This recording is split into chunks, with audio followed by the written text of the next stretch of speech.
Halo adik-adik, selamat datang di ibadah online sekolah minggu GKS Grogol. Ayo, semangat, beri waktu terbaik buat Tuhan. Adik-adik tahu kan, kenapa kita beribadah di rumah? Kita ibadah di rumah karena kita sedang membantu banyak orang yang sedang sakit kena virus untuk bisa cepat sehat lagi seperti kita. Tapi kita juga harus berhati-hati ya, cuci tangan pakai sabun dan jaga kebersihan setiap saat. Ayo, sekarang duduk yang manis. Kita mau dengar tentang pengaruh perkataan pada anak-anak. Jangan lupa klik lonceng dan subscribe YouTube channel ini ya. Selamat beribadah. Shalom adik-adik sekolah minggu. Wow, udah cantik dan ganteng-ganteng pagi hari ini. Yuk kita siap memuji nama Tuhan. Kita mau goyangkan badan kita. Kita goyangkan tangan kaki kita. Kita mau memuji nama Tuhan. Hore! Ikutin kakak ya. Ayo tangannya direntangkan dulu biar gak kesenggol. Kepakkan tangannya, digeleng-geleng kepalanya, agar tubuh sehat dan kuat untuk bekerja untuk Tuhan. Kaki kiri Digoyang-goyang kaki kiri, digoyang-goyang kaki kanan, agar tubuh sehat dan kuat untuk memuji nama Tuhan. Goyang kiri, goyang kanan, putar ke kiri, putar ke kanan, putar kiri, putar kanan, putar ke kiri, putar ke kanan. Dikepak-kepakkan tangannya, hey!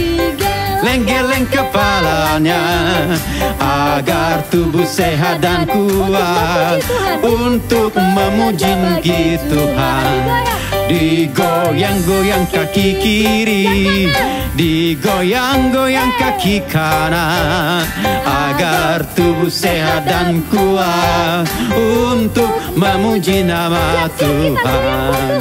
Goyang kiri, goyang kanan, putar ke kiri, putar ke kanan, goyang kiri, goyang kanan, goyang ke kiri, putar ke kanan.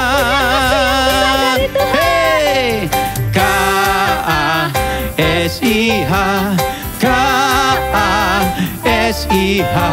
kasih, kasih, kasih, kasih, kasih, kasih, kasih. Sekali lagi. K-A-S-I-H,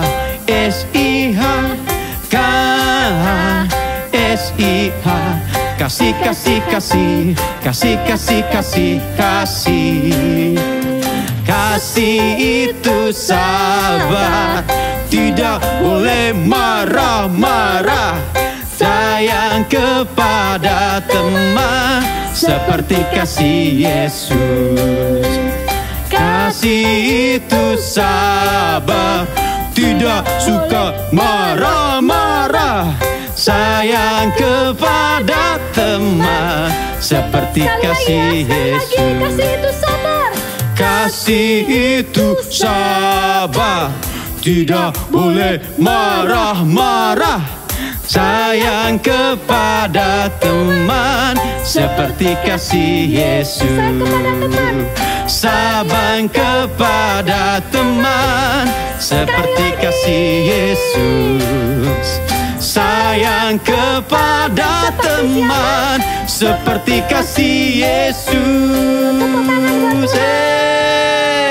Kita harus memiliki kasih, tidak boleh marah-marah. Marah-marah. Kasih Tuhan ada dalam diri kita. Yuk kita mendengarkan firman Tuhan. Kita duduk manis untuk kita mendengarkan firman Tuhan. Tuhan Yesus memberkati. Bye-bye. God bless. Shalom adik-adik. Senang sekali kakak bisa bertemu kalian kembali walaupun kita tidak bisa tatap muka langsung tapi lewat ibadah online. Tetap jaga kesehatan ya adik-adik ya. Kalau misalnya memang perlu keluar rumah, tetap pakai masker, sering-sering cuci tangan ya adik-adik. Nah adik-adik kakak tahu selama dari hari Senin sampai hari Jumat, adik-adik kan belajar di sekolah lewat belajar online. Nah, hari ini, hari Minggu, kita akan ibadah online ya adik-adik ya. Jangan lupa buku catatan dan Alkitabnya disiapkan.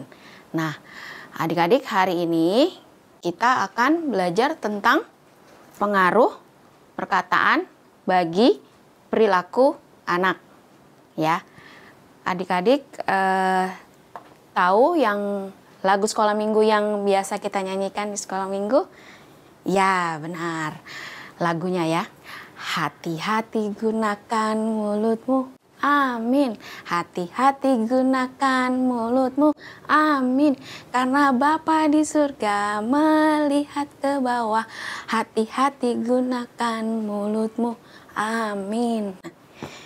Oke adik-adik, hari ini kakak akan membawakan firman Tuhan. Kita ambil dari Alkitab ya adik-adik ya. Jangan lupa dibuka Alkitabnya. Kakak ambil dari Amsal 18 ayat 21. Kalau udah dibuka, udah ketemu ayatnya, kita baca sama-sama adik-adik ya. Amsal 18 ayat 21, demikian firman Tuhan. Hidup dan mati dikuasai lidah. Siapa suka menggemakannya akan memakan buahnya. Jadi adik-adik kalau pengertian firman Tuhan di sini, ayat di sini itu ada kata-kata menggemakan. Kalau menggemakan itu berarti menyuarakan, memberitakan adik-adik. Jadi setiap perkataan dan perbuatan kita nantinya akan kedepannya akan membuahkan, akan menghasilkan, akan berbuah baik atau buruk ya adik-adik ya. Nah sekarang apa sih pengaruh perkataan bagi perilaku anak? Kakak akan jelaskan ya. Yang pertama, perkataan akan mempengaruhi otak kita. Kakak ulang ya. Perkataan akan mempengaruhi otak kita. Ini kakak ambil ayatnya dari Amsal 21 ayat 23. Kita buka ya adik-adik ya. Amsal 21 ayat 23. Bunyinya, siapa memelihara mulut dan lidahnya, memelihara diri daripada kesukaran. Jadi kesukaran di sini dimaksud adik-adik itu adalah akibat yang timbul dari perkataan dan perbuatan kita ya. Nah, sekarang perkataan akan mempengaruhi otak kita. Nah, di beberapa ibadah yang lalu kan sudah dijelaskan tuh adik-adik mengenai fungsi bagian otak. Nah, di sini di otak kita yang di sebelah depan itu ada namanya bagian frontal lobe. Frontal lobe itu fungsinya adik-adik adalah untuk mengatur perilaku dan bahasa, mengatur mentalitas sebagai pusat tempat berpikir untuk memelihara masalah mana yang baik dan yang benar.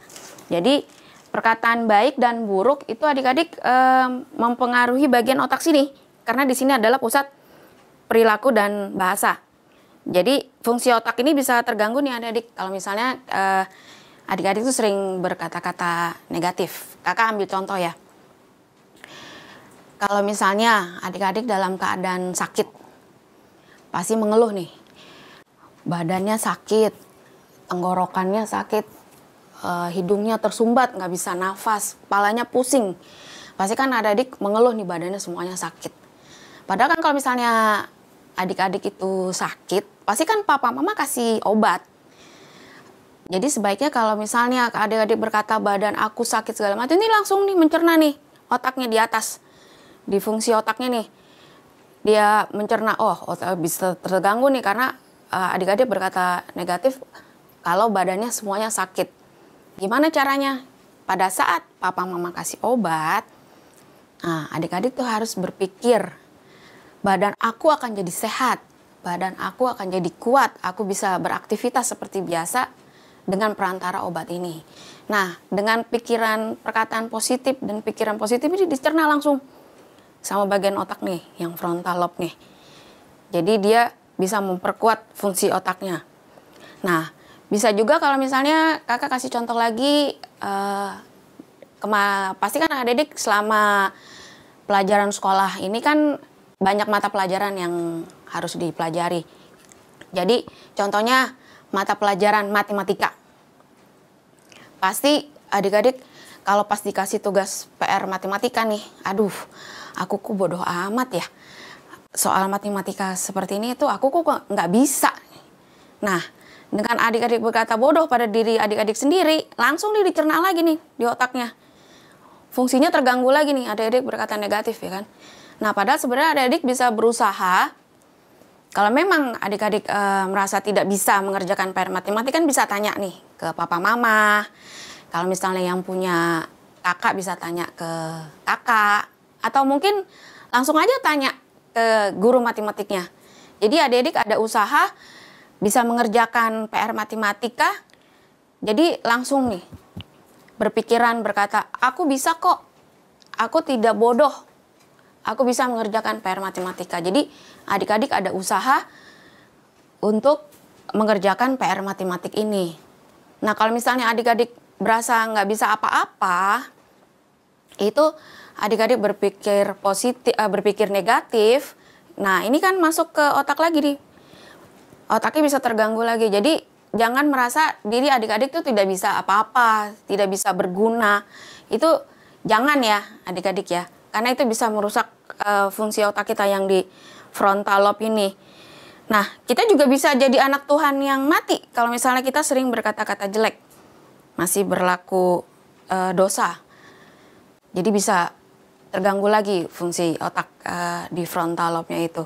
Tapi adik-adik, kakak kasih tahu ya, kalau adik-adik berkata negatif, itu pikirannya akan jadi negatif. Tapi kalau adik-adik berkata positif, pikirannya akan jadi positif. Makanya itu bisa mempengaruhi fungsi otak ini, karena dengan pikiran yang positif itu akan memperkuat fungsi otak kita. Jadi fungsi otak kita itu akan berfungsi dengan baik kalau kita berkata-kata positif dan berpikiran positif. Nah, kalau untuk yang kedua, perkataan dapat merubah perilaku seseorang. Ini kakak ambil dari ayatnya di Amsal 13 ayat 3. Kita baca lagi adik-adik ya. Demikian firman Tuhan, siapa menjaga mulutnya, memelihara nyawanya. Siapa yang lebar bibir akan ditimpa kebinasaan. Jadi kalau lebar bibir di sini nih artinya tuh maksudnya suka berkata-kata yang jelek ya adik-adik ya. Jadi siapa menjaga mulutnya, memelihara nyawanya. Siapa yang lebar bibir akan ditimpa kebinasaan. Nah, tadi kan kakak udah jelaskan yang pertama, perkataan akan mempengaruhi otak kita. Nah, yang kedua, kenapa sih kata-kata tuh bisa merubah perilaku seseorang? Adik-adik tahu kalau kata itu punya kekuatan mempengaruhi gen yang bisa mengatur stres, fisik, emosi dalam otak. Nah, ini nih yang bisa merubah seseorang nih. Jadi kakak ambil contoh seperti ini. Siapa kalau yang di sekolah suka ngeledek temennya, bilang si Anu gendut lah, bilang si Anu males lah, nggak mau, suka nyontek lah, segala macem. Nah, itu jangan diteruskan ya adik-adik. Kalau misalnya adik-adik pernah seperti itu, harus bertobat loh. Sekarang kalau misalnya adik-adik diledek seperti itu, diperlakukan seperti itu, kira-kira adik-adik gimana responnya? Pasti jadi malas sekolah kan? Sekarang kalau adik-adik malas sekolah, malas belajar, yang merugi siapa? Adik-adik sendiri. Sekarang kalau adik-adik mau sekolah, jadi malas, aku malas nanti di sekolah aku ketemu teman aku yang suka ngeledekin aku jadi malas Jadi merubah perilaku adik-adik yang tadinya semangat untuk berangkat ke sekolah jadi males. Tuh, makanya itu perkataan yang bisa merubah perilaku seseorang yang tadinya adik-adik semangat untuk berangkat sekolah, adik-adik tuh jadi males, nggak mau berangkat sekolah. Nah, adik-adik juga tahu kan, pernah ada cerita ada seorang anak dia suka dibully di sekolahnya. Adik-adik tahu kalau misalnya suka dibully, itu bikin seorang anak tuh jadi rendah diri. Jadi putus harapan. Akhirnya dia jadi stres dan akhirnya apa adik-adik? Dia mati bunuh diri gara-gara dibully. Jadi kita jangan sampai seperti itu ya adik-adik ya. Ingat selalu kalau misalnya berpikiran negatif tuh, berkata-kata negatif bisa merubah perilaku seseorang. Nah, ada satu lagi cerita, kakak mau kasih cerita satu. Ini tentang pengaruh perkataan. Jadi ada satu cerita, ini kejadiannya di negara Kepulauan Salomon. Kalau Kepulauan Salomon itu letaknya di sebelah timur Papua Nugini. Nah, penduduk di di Kepulauan Salomon ini penduduknya kurang lebih ada 600.000 orang. Mata pencahariannya itu mereka adalah petani dan nelayan. Jadi kalau pas musim tanam, masyarakat adat di Kepulauan Salomon itu mereka buka lahan tuh dengan cara bakar hutan dan menebang pohon. Nah, kalau kita adik-adik kan tahu kalau menebang pohon itu kita pakai bantuan alat seperti gergaji atau kampak. Tapi masyarakat di sana mereka punya kebiasaan yang unik loh adik-adik. Mereka jadi adik-adik tahu kan kalau pohon itu memang dia kan batangnya pohonnya itu pasti kan kuat kokoh ya. Nah, mereka berdiri di sekeliling pohon itu, terus mereka teriak-teriak. Ini kakak ada gambarnya ya. Mereka teriak terhadap pohon itu, ini kan pohonnya nih. Mereka teriak tumbang pohon, roboh pohon. Jadi mereka berteriak di sekeliling pohon itu biar pohon itu cepat tumbang. Jadi mereka berkata-kata tumbang pohon, mati pohon, biar cepat roboh pohon. Nah itu nggak cuma dilakukan sekali adik-adik, tapi dilakukannya berkali-kali, berhari-hari. Nah setelah 40 hari apa yang kejadian adik-adik? Daunnya udah mulai gugur. Kalau daun pohon itu udah mulai gugur, lama-kelamaan layu, akhirnya roboh loh adik-adik. Nih perhatikan gambarnya. Pohonnya yang tadinya berdiri tegak, dia bisa roboh hanya dengan perkataan. Bayangkan adik-adik. Pohon ini dia tidak bernyawa loh. Makhluk mati. Bisa roboh hanya dengan perkataan. Apalagi kita, makhluk bernyawa, tuan adik-adik. Jadi kalau misalnya gimana ya Kak caranya biar kita bisa mulai berpikir positif, tidak lagi berkata-kata negatif. Jadi adik-adik kita mulai dari kita diri sendiri. Jadi mulai berkata-kata kepada diri kita sendiri, mulai di lingkungan rumah adik-adik, kepada orang tua, papa mama, kepada adik kakak, dan juga kepada teman-teman di sekolah.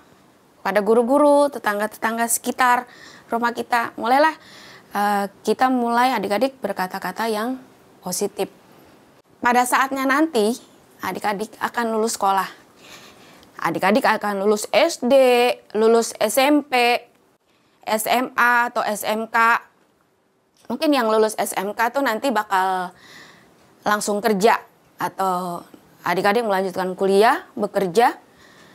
Adik-adik tahu kalau adik-adik memang sudah terbiasa berkata-kata positif, berpikiran positif, adik-adik tuh akan dengan gampang adaptasi di lingkungan yang baru.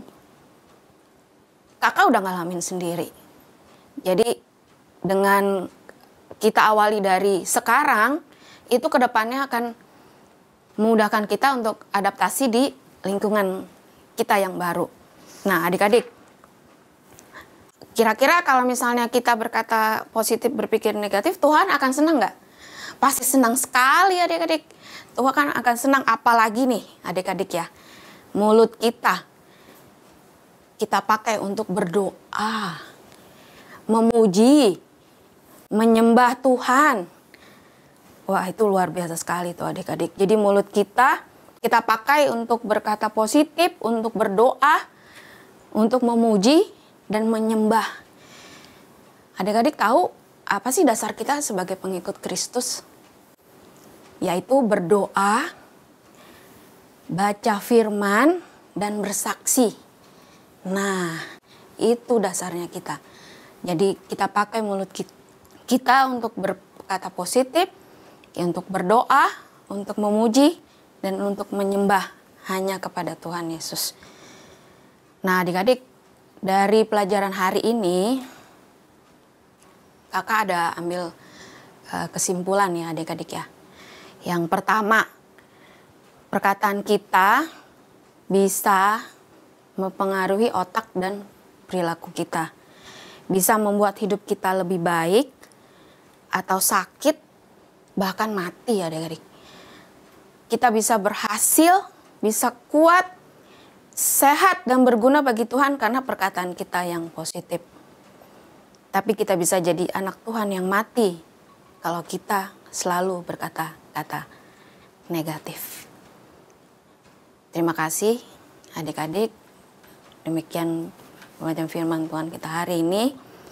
Tetap semangat, sukacita, sehat dalam perlindungan Tuhan Yesus.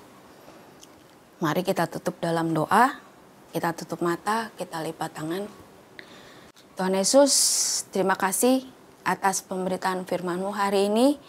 Karena kami diingatkan Tuhan agar kami selalu berkata-kata positif. Baik kepada diri kami sendiri, kepada keluarga kami, orang tua kami, juga kepada orang lain. Agar Roh Kudus-Mu Tuhan Yesus selalu membimbing kami, agar kami selalu berkata-kata yang baik Tuhan Yesus. Ampuni segala dosa kesalahan kami, baik pikiran, perkataan, dan perbuatan. Biar hanya nama-Mu Tuhan Yesus yang dipermulakan di muka bumi ini. Terima kasih Tuhan Yesus, apabila Kau datang kedua kali, angkat kami bersama-sama kawan permai menyongsong Kau. Di dalam nama Tuhan Yesus kami sudah berdoa dan mengucap syukur. Haleluya. Amin. Adik-adik, kita sudah selesai mengikuti ibadah online sekolah minggu GKS Grogol. Ingat untuk selalu mentaati dan melakukan firman Tuhan setiap saat. Jangan lupa minggu depan untuk ikut lagi ibadah sekolah minggu ya. Jangan sampai ketinggalan. Sampai jumpa minggu depan. Dadah!